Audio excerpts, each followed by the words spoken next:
Greetings, Blazer fans, and welcome to The Briefcase, episode 101 of The Briefcase. I'm your host, Casey Holdahl, and the Portland Trail Blazers 2024 draft is officially over.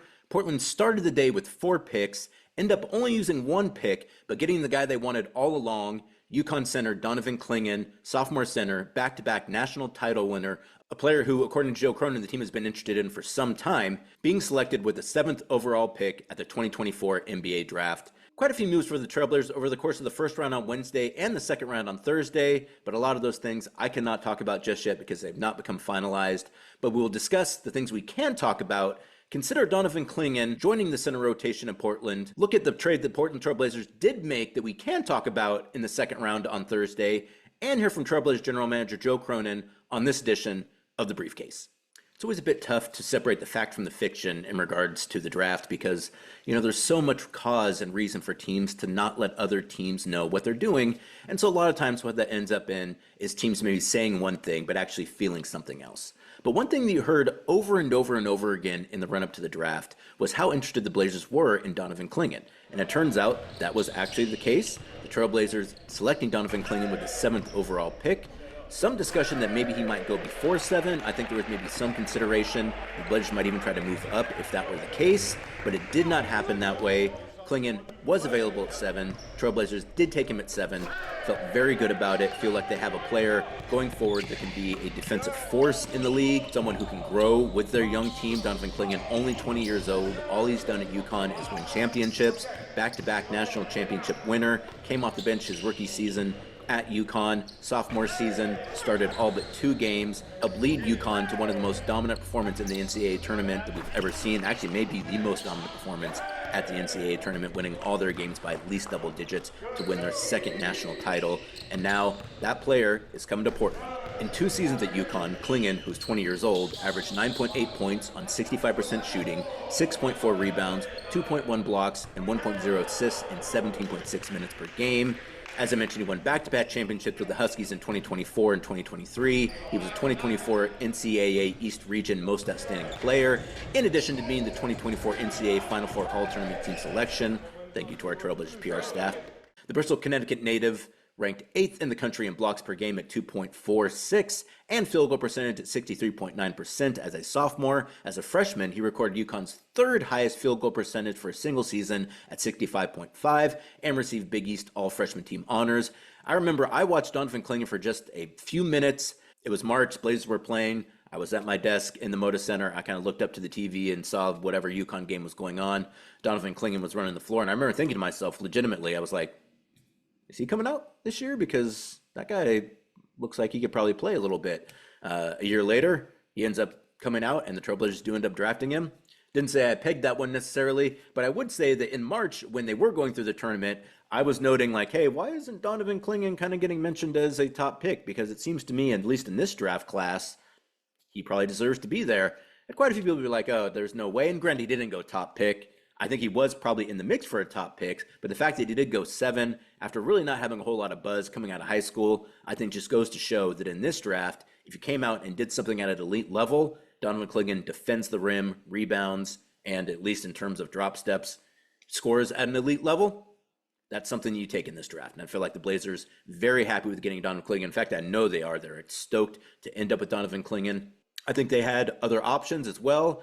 I think their first option was probably try to trade up to get Donovan Clingan, and they probably had a few other players they were interested in at that 7th pick, but I think they were more excited than anything to get Donovan Clingan. They had him ranked higher than 7th, so anytime you get a player that you feel like is going to be better than some of the guys that got picked before him, you usually feel good about that pick as well. But in this draft especially, it was really more about, again, and I mentioned this time and time and time again in the run-up to the draft, it's really more about what each individual team values, what each individual team feels like they need on their team, the kind of the skills, some of the traits that they need going forward. And in Donovan Clingan, you have a very young player, 20 years old, can grow with Portland's roster. He provides rim protection. Portland's defense, as anyone watching this podcast well knows, is something they've had to address for some time, have not made a whole lot of progress in terms of becoming a better defensive team.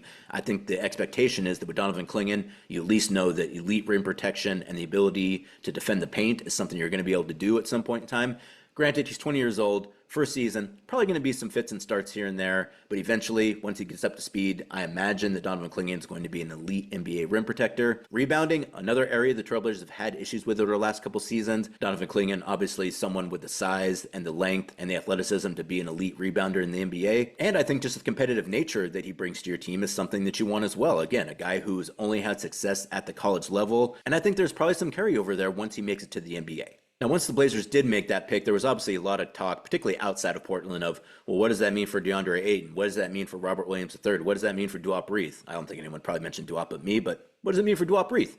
And, the notion being that, well, if you're bringing in a center, then what's it mean for the other centers? And again, this was something that I mentioned over and over and over again, something you're going to hear Joe Cronin talk about here in a second, is that the Blazers are not at the point in their rebuild where they can really have those discussions, or they can really bother themselves to think about, well, what are the positions we already have squared away? Nothing is squared away on this team right now. They need talent.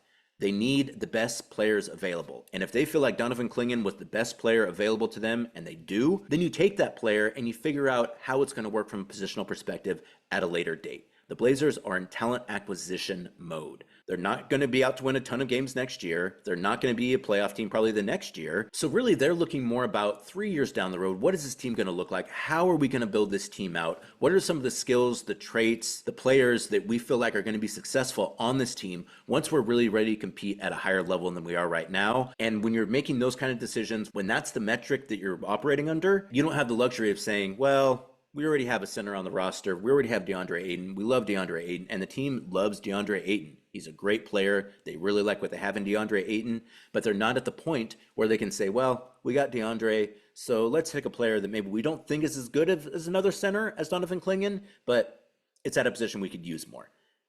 Even in this draft, particularly when you're talking about the 7th pick, that is not the way to go about doing business when you're trying to rebuild a team. So the Blazers didn't go that direction. They took a player at a position where they already have some very talented players at that position, because that is where they feel like they can best maximize the value of that pick. And to be frank, it's not like Donovan Clingan is going to come in next year and necessarily start. He's a 20-year-old.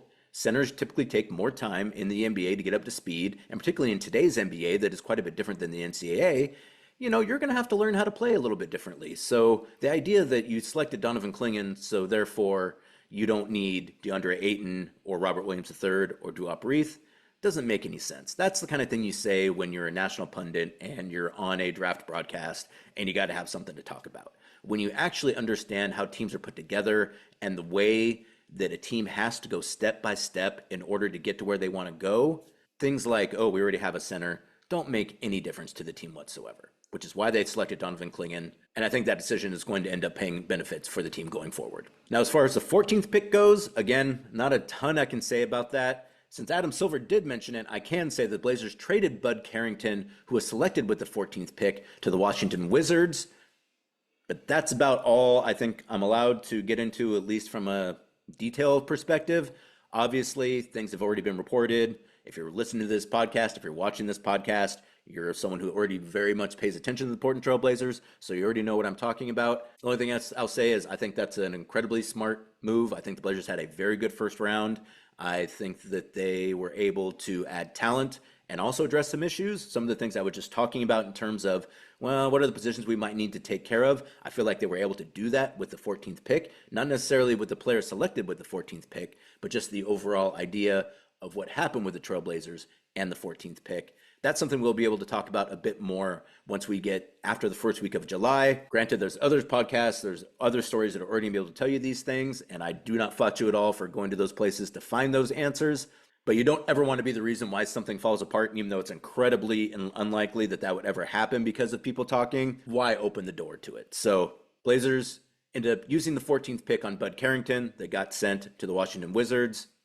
I think you can probably take it from there. Well, before we talk about the second round, which happened on Thursday afternoon, let's go ahead and hear from Joe Cronin discussing the Trailblazers' performance in the first round on Wednesday night at the practice facility. Joe Cronin talks about selecting Donovan Clingan, some of the issues that came into play, talks a little bit about their draft night and kind of how it played out, doesn't get into a whole lot of specifics, as you would assume he was not going to, but some interesting discussion about how the night played out for the Trailblazers. A lot of thoughts about Donovan Clingan, again, about how he can play alongside DeAndre Ayton. Robert Williams III, Duop Reith, and just the notion, as Joe talks about here, that the Blazers are still very much a rebuilding team that is in talent acquisition mode, not necessarily making changes along the margins to get this team ready to go to compete at another level that they're not at just yet. So let's go ahead and hear what Trailblazers General Manager Joe Cronin had to say about the Portland Trailblazers first-round pick, Donovan Clingan, and the way that the first round played out for the team Wednesday night in Tualatin. Round one of the 2024 draft is over. I don't believe I'm talking tomorrow, so I always like to thank all the hardworking people in our organization that put in all these hours over the course of the year to evaluate these drafts and, do such an incredible job figuring out the next players for us to add. It's a long list of people, but they're worthy of being called out. Andre Patterson, Sergi Oliva, Mike Schmitz, Asia Jones, Cherie Sam, BJ Domingo, Tina Thompson, Swanga Lamani, Nico Matthew, Danny Connors, Jake Fox, Sean Kiley, Zach Williams. So many people contribute to this draft process. It's a lot of work. The ops people, Nick West, Monet Jones, that bring all these players in. This year we brought in north of 50. And it's just a lot of work that compiles into tonight one person, Donovan Clingan, who a player we're really, really high on, a player we had ranked very highly, a player that we think is going to be a great addition to this franchise because of many reasons, who he is as a person, the type of player he is, the defensive prowess that he brings, the winning mentality, a lot of good features, and Donovan has an extremely bright future. We have a trade that's been reported. I can't get into that tonight in this press conference. Probably circle back on things in a couple weeks on that one. So let's open it up. How soon did you zero in on Donovan being someone you coveted, and how confident were you that maybe he could be there at 7? And did you consider moving up? This is where I just give so much credit to our scouts. They were all over him a year ago. They loved him last year as a freshman.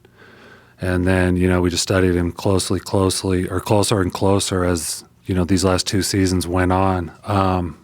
And, when the lottery played out the way it did, we thought there might be a chance. It's just hard. You just don't know how it's going to play out, especially over the course of 6 weeks. But even going into tonight, into the draft, I thought this was one of the drafts where it was really difficult to predict what was going to happen between picks 3 and 6. And I think that played out to where general consensus, or a lot of the mock drafts, probably saw a surprise, at least one surprise, maybe two. And it worked out to where Donovan got to us. So one of the easier selections we're gonna ever make.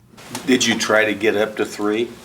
We talked. I think it's something we do well is we're really diligent and we really work the phones. We were looking at move up, move back, move in, move out scenarios. Had dozens and dozens of them, and you just try to plant as many seeds as possible and keep all your options open, because literally as the draft plays out, your whole perspective can change given what happens at 3 or 4. And, eventually you say, okay, we're home or we're not. You got to figure out what's your threshold, and just working through all these scenarios. Okay, if this happens, what's our pivot? If this breaks wrong for us, what do we have lined up to do there? So we were looking at carry out everything. Joe, was he number 3 on your board? He was. I don't like to give the number just because I don't want to put any added pressure on him, but we had him higher than we took him. Joe, on the broadcast and I guess online, there was there were reports that Memphis was trying to get up to 6 to get Donovan, that you guys were potentially trying to ward that off with a move of your own. It seemed like the high drama point of the first round, at least. What was that like for you guys in the room, and how tense were those moments for you guys? It's my favorite part of the job. The draft day in general, but specifically those moments when you have some control, you're able to maneuver a little bit, yet there's a lot of it that's not up to you, and you just kind of have to wait it out and ride that wave. And this one ended up being like that, where you have all these contingencies, and once certain things happen and we knew we were likely going to be fine at 7 or getting what we hoped at 7, it was good. But those moments right before that, those are as tense as they come for us in this profession. Joe, for the last couple of years, you've talked about wanting to get bigger, longer, stronger, more athletic. You made moves last year where you got probably 2 of the more higher-end athletic bigs. Donovan kind of goes back to a more traditional model. How does he kind of fit into what you guys are doing, purely based on talent, and even if he goes away from kind of the archetype you guys have talked about preferring, and then how does he fit with Scoot going forward? Yeah. Definitely becoming more physical, more athletic, bigger. Like you said, it's been a continued priority of ours, and I think we did that today in a lot of the things we were talking about. Defensively, Donovan, to me, is an interesting defender. Of course, he's more of a drop big that's best around the rim. I mean, it's what he does best is protect the rim. His IQ and his feel and his ability to navigate and react and, play the right angles or, adjust his depth depending on, who you're playing against and what you're trying to take away. I think Donovan's going to be a nice, versatile defender that, in general is just going to up our defense, something that we've continually tried to do and we're starting to get better at, but we still have a long ways to go there. I think rim protection has been a big hole of ours, and Donovan helps solve that problem. As for Donovan and Scoot, I think anytime you get a defensive anchor that can play behind, your talented guards, I think that's a huge part of this, but also, someone that can play, do a good job on the other side of the ball. He's a great screen setter. He's going to be a good roll guy. He's got great hands. He's got a good feel. He can pass. He can play off the move a little bit. He's got some work to do, like a lot of young big men, but we like where he's headed skill-wise. Joe, rotation-wise, you still have DA here and Rob if he's healthy and theoretically still here. Like, do you see Donovan playing, alongside either one of them or starting over either one? How do you see all that kind of playing out? Yeah, I think as we approach this, we're still in such a talent acquisition mode that we're not super concerned about who's playing ahead of who or who's playing next to who.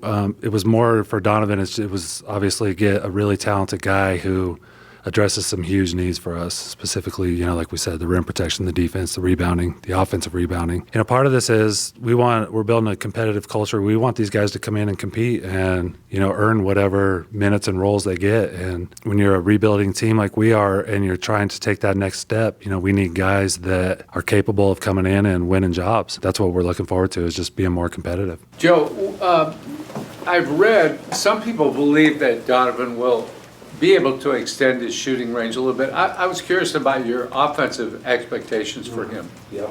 Donovan, he came here and worked out for us, and it was good to be up close with him and watch him shoot a lot of perimeter shots. And I do think it's something that he's going to be able to do someday. He's pretty comfortable and he's got a good touch. Shooting in the NBA is complicated and difficult even for a lot of the guards coming in. Like, he's got a lot of work to do, but I do like his feel and his hands and his accuracy and just his overall skill set. My favorite thing about him offensively, I just think he's an underrated passer. I really like some of the plays he made for UConn, who ran a really intricate offense with a lot of cuts and a lot of high IQ players, and Donovan was in addition to that style of play, not, a negative on that end. Joe, you mentioned that you love draft night, and you mentioned that Donovan was really high on your board, so I was just curious what that moment was like in the room when you see Charlotte pick who they pick and you bet on yourself. You don't try to trade up in this draft, try to trade away more assets, and you see that moment pay off, and you're going to get your guy. So just what was that moment like in the room?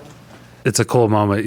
There's all of us who have been working this draft and, just this roster so hard over the year to, have a moment where you're hoping something happens and then it actually does. And, everyone's just happy. We all do the clap that people see on TV, but it's literal, it's relief, it's joy, it's optimism, it's excitement. So you kind of go through all those arrays of emotions, and then shortly after it's okay, well, what's next? You get to enjoy it, and then you're trying to, okay, what else are we trying to do here? I know you talked about talent acquisition and guys competing, but DeAndre was pretty much probably the most celebrated and hyped asset that you guys got last year in the trades evolving game. You called him a top 5 center.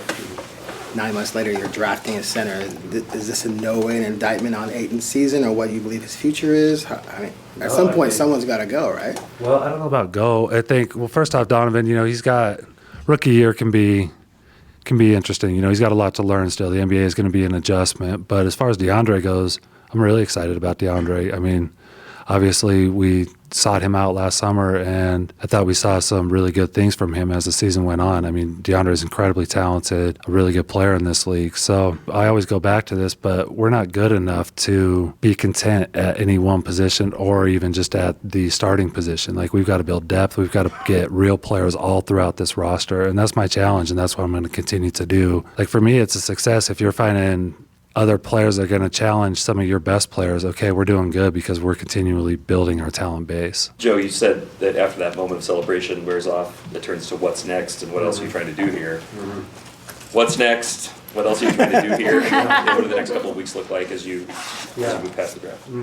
Yeah, so I mean, tomorrow, go through the second round. We have 2 picks there, 34 and 40, which are pretty good picks. So obviously, we'll get that accomplished and figure that portion of the next step in the process figured out. Beyond that, get into the off season and still look for ways to get better. We've got to continue to build this talent base, and we're committed to Scoot and Shaden being a massive part of what we're doing. And how do we find ways to give them the support they need and make them better and maximize their development? So it's continually seeking players that we can add to this roster that we can grow with and build together with. In that you're committed to this young nucleus, is it likely that some of the older guys might get moved?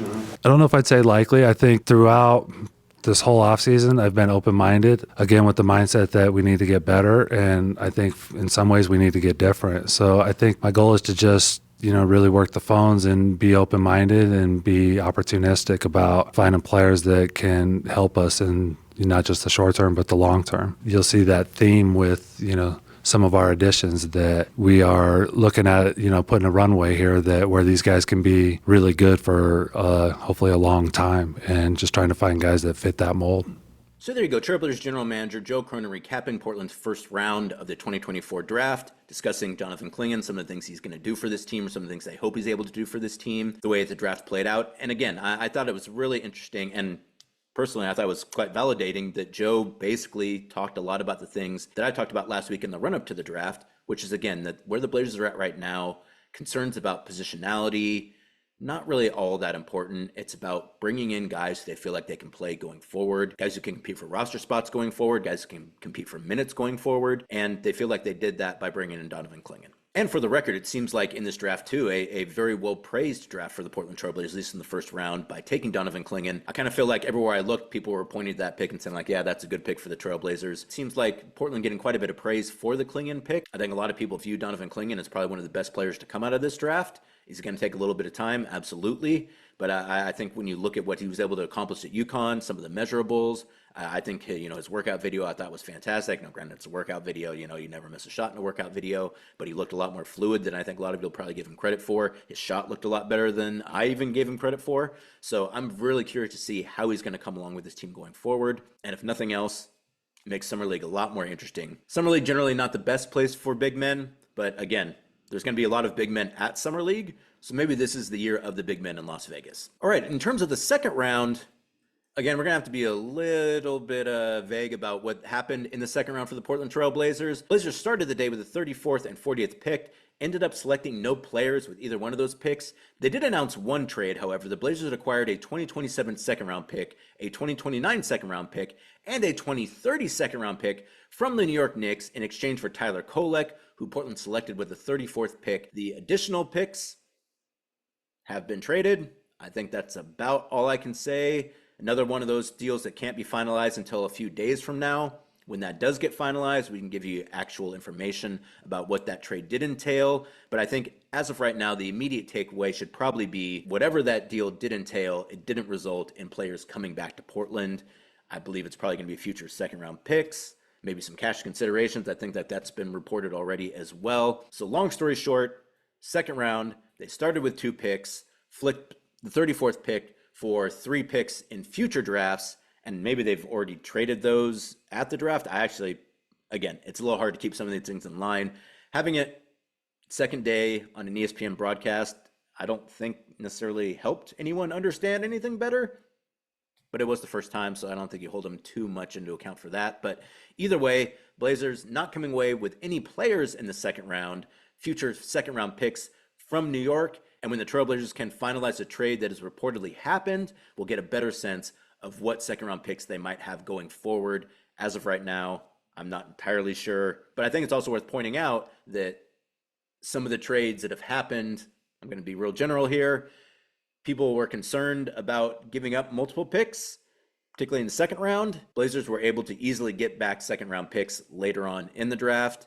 First rounders, more difficult to come by. Second rounders, if you want them, you can generally get them. So those are one of the things too, where if you're kind of wringing your hands about, boy, do we really have to give up that many second round picks?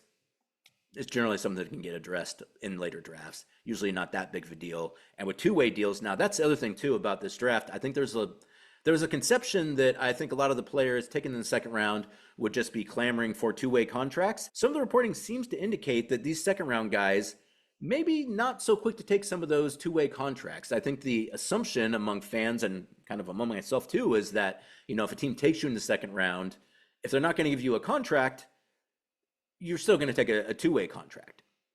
Sounding like that might not necessarily be the case, and which makes a little bit of sense too, because I also imagine that, at this point in time, you haven't had Summer League yet, so there's maybe some guys taken in the second round who want to play in Summer League who can maybe play themselves into a contract. A guy like Jabari Walker was able to do that a few years ago. And so I'm wondering if maybe after Summer League, maybe some of the guys who got drafted second round have not agreed to two-way contracts. Maybe at that point in time, the negotiations change because it would seem to me that having a two-way contract would be better than not having a contract at all. But what do I know? I'm not an agent.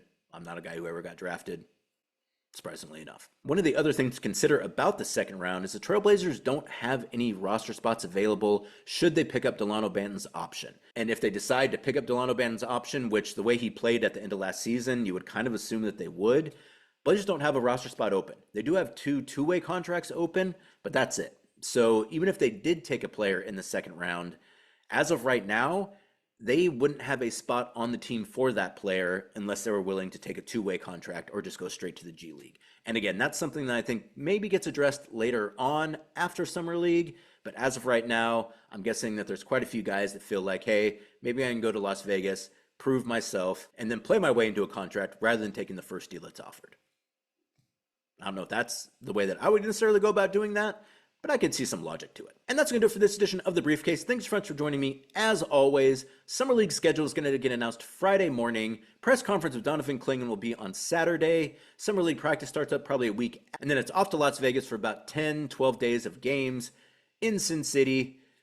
Chance to check out Donovan Clingan live and in person for the first time as a Portland Trailblazer. Get your tickets to Las Vegas Summer League. Find a weekend. Head out for a few days. It's always a great time. If you end up in Vegas and you see me, say hello. I'd love to chat. But until then, we'll talk to you next week. Thanks for joining me as always. I am Casey Holdahl. Go Blazers.